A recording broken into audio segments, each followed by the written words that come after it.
You're listening to AI Prism from Seoul Economic Daily. It's Thursday, May 14th. I'd like to share some thoughts about global investors. Imagine you're trying to build the future of AI infrastructure, but your entire supply chain depends on, a fragile Middle East ceasefire and a trade meeting in Beijing.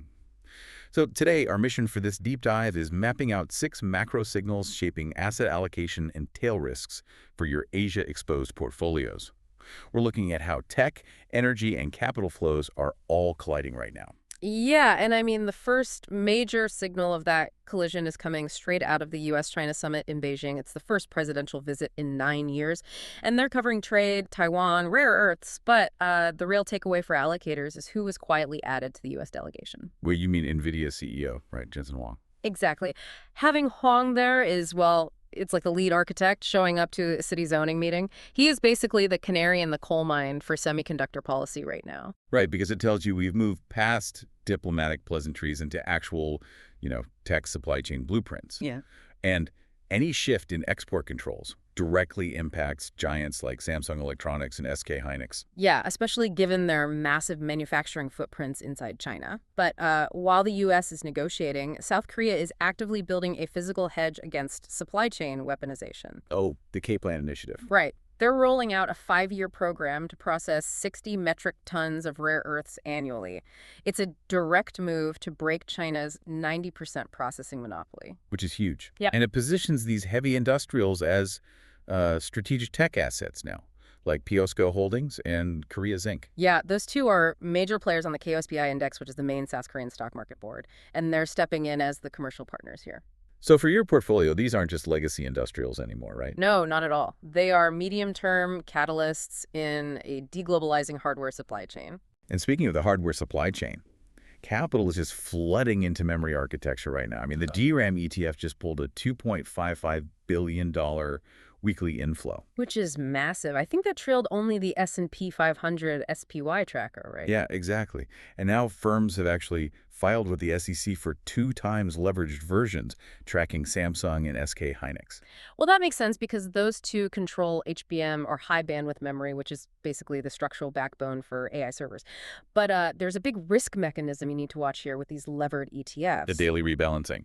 Right. We're looking at projected inflows of 1.7 to 5.3 trillion won, which is roughly 1.2 to 3.8 billion USD. Into these upcoming products. Wow. So if we get even a slight correction in memory stocks, the math of leverage decay just forces the funds to automatically sell off shares, right? Exactly, which accelerates the drawdown. It introduces the severe structural volatility risk into the Korean market.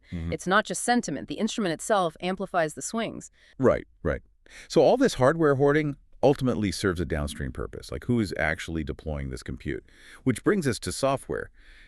Specifically the SAP Sapphire conference. Yeah, SAP is embedding Anthropic models and Nvidia's agent security framework across its base of, 400,000 enterprise customers? Yeah, 400,000. And when you look at the Asia-Pacific impact, that is a massive revenue catalyst. Oh, absolutely. When major Korean conglomerates, the cables, when these large family-run businesses inevitably integrate these SAP frameworks, the local IT vendors and system integrators stand to capture immense value. I hear the bullish case, but, let me push back a bit.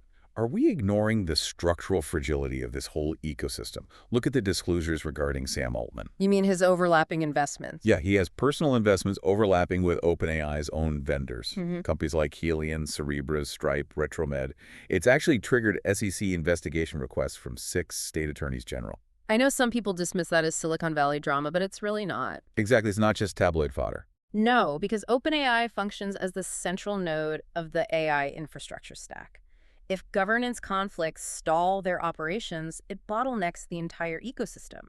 It's a systemic portfolio tail risk. Right, the downstream deployments we just talked about would get delayed. And even if the governance holds up, we still hit a physical wall, which is energy. Yeah, to power all these AI agents, you need a massive, uninterrupted energy backbone. And that ties directly to the Middle East. We're seeing reports of covert Saudi strikes on Iran, with 3 Gulf states now in active military engagement. The ceasefire fragility is real. And this is the most acute risk for Asian portfolios right now. I mean, South Korea imports roughly 70% of its crude oil from the Middle East. So if the Strait of Hormuz is disrupted, the math changes overnight. Instantly. You get an immediate stagflationary shock. Energy-intensive operations like manufacturing those HBM chips face soaring costs. Which erodes their export competitiveness immediately. It's a sobering reminder that you just can't model tech growth without modeling geopolitical energy access. You really can't. So before we wrap up, consider this. What if the true bottleneck for AI scaling isn't the number of GPUs a company can hoard, but the sovereign capability to secure the physical energy grid to run them? Compute is fast becoming a proxy for physical energy dominance. That's today's AI Prism. Global investors. This episode was produced with AI assistance based on Seoul Economic Daily reporting and reviewed by a human editor. AI Prism is a Wani Fra award-winning series. We'll be back tomorrow. You've been listening to AI Prism from Seoul Economic Daily.